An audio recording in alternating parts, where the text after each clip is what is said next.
Assalamu'alaikum warahmatullahi wabarakatuh. I trust everyone watching this as well.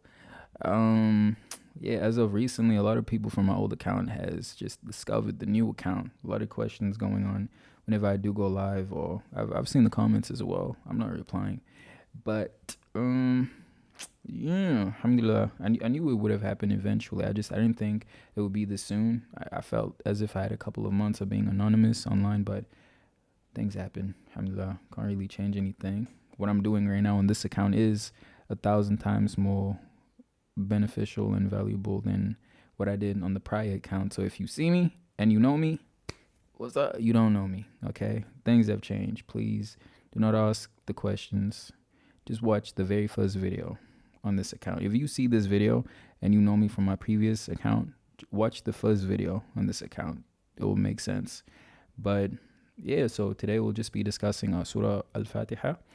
So Surah al-Fatiha is the very first chapter of the Holy Quran itself, and the surah translates to, in English, the opening, and it consists of 7 different verses throughout. Okay, so the very first chapter of the Holy Quran, like I mentioned, is called Surah al-Fatiha, and it is sometimes called the mother of the book as well, because the rest of the Quran itself is in fact a commentary on this specific chapter, in which God, Allah subhanahu wa ta'ala, teaches man to pray to him for guidance on the right path. And it is also a wonderful comprehensive prayer which the students should learn and use in their prayers as well. So just like I mentioned, the meaning is the opening, right?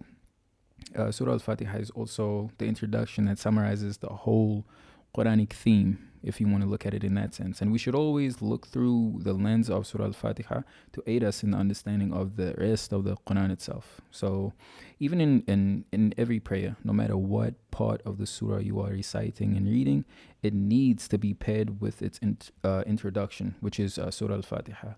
It is a rukun, which is an integral part of the prayer. So without reciting Surah al-Fatiha, our prayers would be deemed invalid. So it is vital that you do recite it at the beginning of your prayers. Okay. So what is the overall message of Surah al-Fatiha? I do plan on, once the month of Ramadan commences, inshallah, I mean, we all get to see it. I do plan on actually trying to break down each surah in the Holy Quran itself, and the meaning, the message, all of that. But for now, I'll just give like a little taste of the overall message. I don't want to give too much away of the surah, since we're only like 2.5 weeks away, 2 weeks, give or take.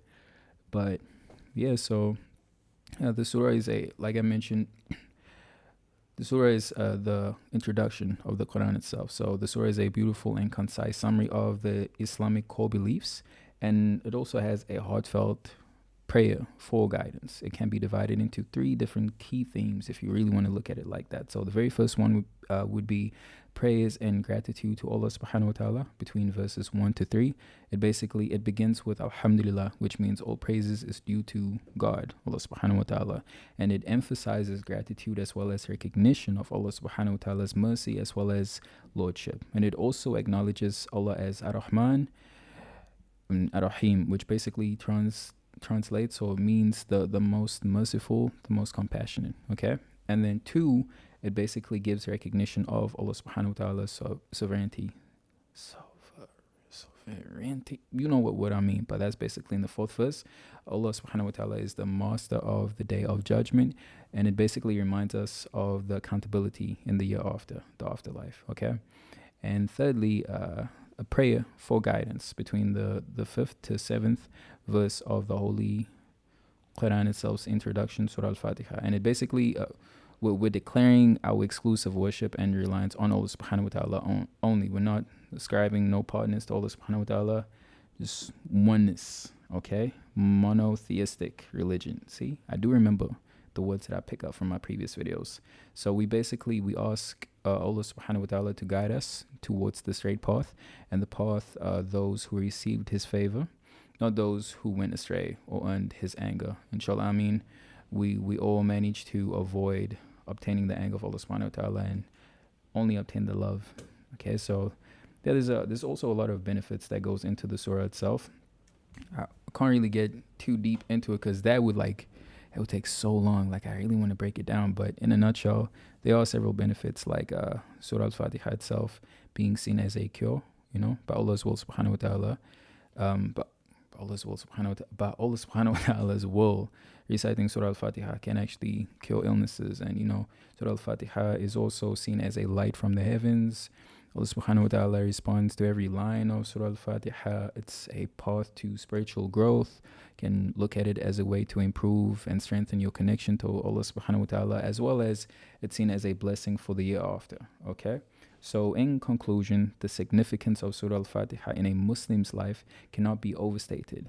As the heart of our prayers, it serves a daily reminder to seek Allah subhanahu wa ta'ala's guidance, express your gratitude, and even remain steadfast on your right path. Although there might be several obstacles and distractions, it's like a nice way of like keeping firm as well, because there's a really beautiful message behind it and the meaning behind it. Okay, so regular recitation and reflection on its meaning deepens our connection with Allah subhanahu wa ta'ala and strengthens our spiritual journey as well. Okay, so the surah beautifully encapsulates Allah subhanahu wa ta'ala's mercy and the necessity of aligning our lives with His will as well. And through its profound lessons, we find direction, support, and constant source of faith, making it an essential pillar of our worship and devotion. I feel like I worded that really well at the end. I got to give my props for that one. But yeah, guys, that was today's video. Beautiful message from the very first surah of the Quran itself, the mother of the book, if we're going to go by its title. And yeah, inshallah, I'll see you guys in the next video. Assalamu'alaikum warahmatullahi wabarakatuh.